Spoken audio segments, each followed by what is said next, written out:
Diz assim a palavra do Senhor, carta aos Gálatas, capítulo 1, verso 1 ao 5. Paulo, apóstolo não da parte de homens, nem por intermédio de homem algum, mas por Jesus Cristo e por Deus Pai, que o ressuscitou dentre os mortos, e todos os irmãos, meus companheiros, as igrejas da Galácia.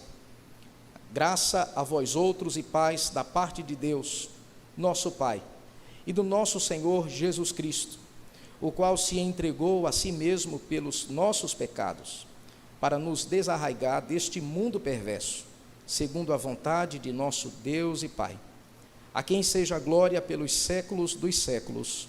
Amém.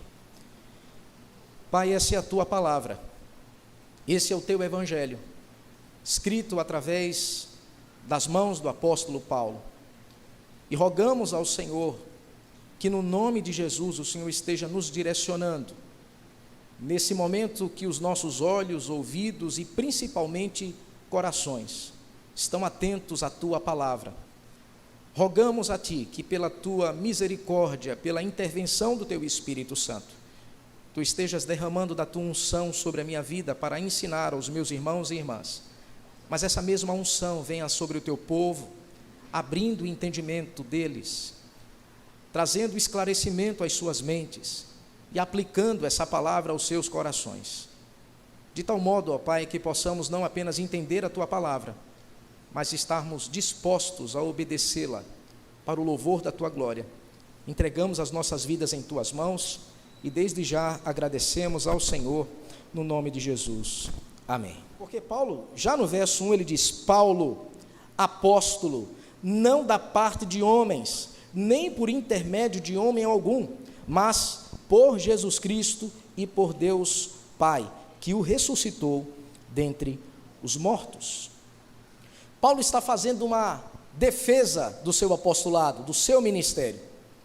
Ele está dizendo: Paulo, apóstolo.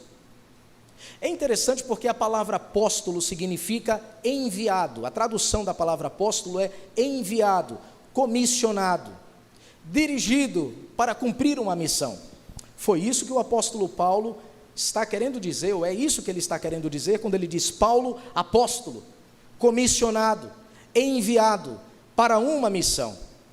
Mas eu fui comissionado, enviado para essa missão que é anunciar o evangelho, não através das mãos dos homens, e nem por intermédio de homem algum.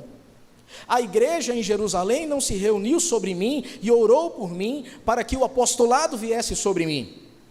Isso aconteceu por uma intervenção de Deus na minha vida, e se não fosse Ele, eu nunca estaria aqui. O que o apóstolo Paulo está querendo citar aqui para nós, meus irmãos, é pelo menos dois textos da Bíblia, ou pelo menos duas situações que aconteceu com ele. A primeira está em Atos capítulo 9, quando a palavra do Senhor nos diz que Saulo, ou Paulo, que perseguia a igreja de forma feroz, ele estava indo perseguir os cristãos para prender, para matar, com cartas lá de Jerusalém, para prender essas pessoas que abraçaram a fé cristã.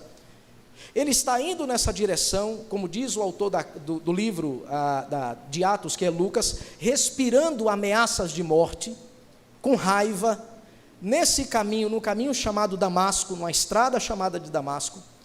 Ele está passando por ali até que Jesus aparece para ele, numa visão, num clarão, e naquele momento ele cai do seu animal, cai por terra, ele fica cego, diante daquele clarão, e ele ouve uma voz dizendo: Saulo, Saulo, por que você está me perseguindo? Dura coisa para você é recalcitrar, é lutar contra os meus aguilhões. Você é como um touro brabo, e eu estou aqui colocando o meu espinho em você para que você entenda quem eu sou, mas você ainda continua lutando contra mim, perseguindo ao meu povo. Dura coisa é para você lutar contra mim, Paulo. E naquele momento ele diz: quem é que está falando comigo? Ele diz: eu sou Jesus, a quem você está perseguindo. Paulo passa alguns dias cego, e Deus agora fala com um dos profetas daquela época, chamado Ananias, e diz que Ananias vá até uma determinada casa onde Saulo estava cego, e a primeira coisa que Deus diz a Ananias é: vá até lá, porque ele está orando. E Ananias, quando sabe quem é a pessoa, diz: mas Senhor, é ele que está perseguindo a igreja, é Ele que está matando o teu povo, é Ele que está levando as pessoas à prisão, é Ele, o Senhor quer que eu vá até lá?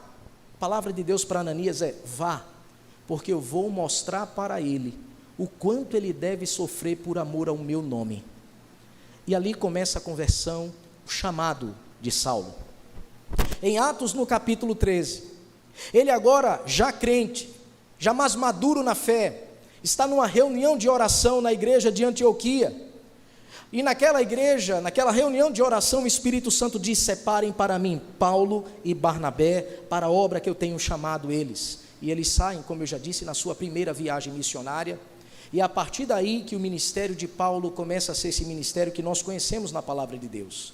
Várias igrejas começam a nascer através do ministério desse homem, milagres e maravilhas começam a ser feitos através das mãos desse homem.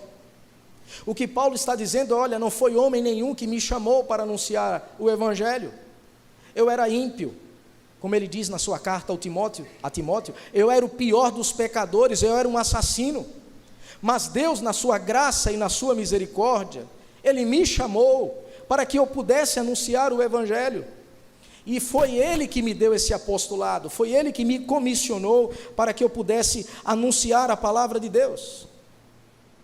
Agora olha que coisa interessante, no verso 2, a parte A, ele diz: e todos os irmãos meus companheiros. Em uma outra tradução, que é a tradução NVI, versão bíblica, ele diz assim: todos aqueles que estão comigo saúdam vocês. Ou seja, o apóstolo Paulo está chamando aqueles que estavam com ele e que também foram comissionados para anunciar o evangelho, ajudarem a Paulo nessas viagens missionárias e também no anúncio do evangelho. Ele não chama de apóstolos, ele chama de companheiros. Irmãos, isso nos dá um ensino muito importante, pelo menos 2 lições muito importantes, eu diria que até 3 lições. Não existe mais apóstolos. O último foi o apóstolo João, que morreu na ilha de Pátimos, como dizem a maioria dos estudiosos. Esses novos apóstolos, entre aspas, que se levantam por aí, de apóstolo não tem nada.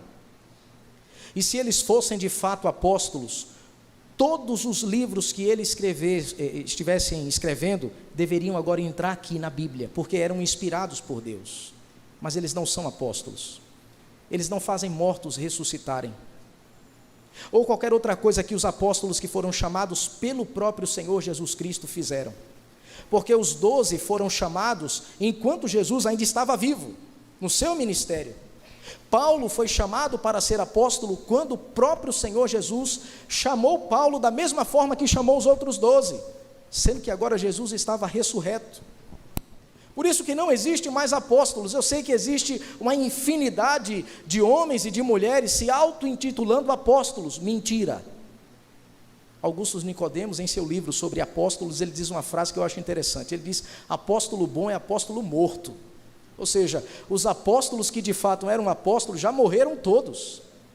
O que a igreja agora tem são mestres que ensinam aquilo que os profetas disseram. E é por isso que a igreja é chamada de igreja apostólica, porque tem como base a doutrina dos apóstolos. Não é isso que diz lá Atos capítulo 2? E perseveravam na doutrina dos apóstolos. Agora, Paulo, ao dizer isso aqui, ele está dizendo: olha, são os meus companheiros, não são apóstolos, meus companheiros. Mas olha que coisa interessante, apesar deles não serem apóstolos, eles também foram comissionados, enviados a anunciar o mesmo evangelho que Paulo pregava. Foi assim com Silas, foi assim com Timóteo, foi assim com Barnabé, foi assim com vários outros homens e mulheres que Deus chamou para auxiliarem Paulo nessa missão. E isso nos traz uma lição muito importante. O ofício de apóstolo não existe mais, ponto final, mas a missão sim. Eles não foram chamados, comissionados para anunciar o evangelho? Não é essa a tradução da palavra apóstolo de modo geral? Chamado, comissionado para anunciar o evangelho de Cristo? Nós também fomos. Ide por todo o mundo, pregai o evangelho para toda criatura. Aquele que crê e for batizado será salvo. Então, neste sentido, não existe mais o ofício apostólico, mas existe sim a missão de sermos comissionados, enviados para pregar o Evangelho. Charles Spurgeon, um dos maiores evangelistas do século XX, ele dizia uma frase que marcou a história da igreja. Ele dizia: todo cristão, ou ele é um missionário, ou ele é um impostor. Todo cristão, ou ele é um missionário, ou ele é um impostor, porque todos nós fomos chamados para anunciar o evangelho da graça, esse mesmo evangelho que Paulo anunciou.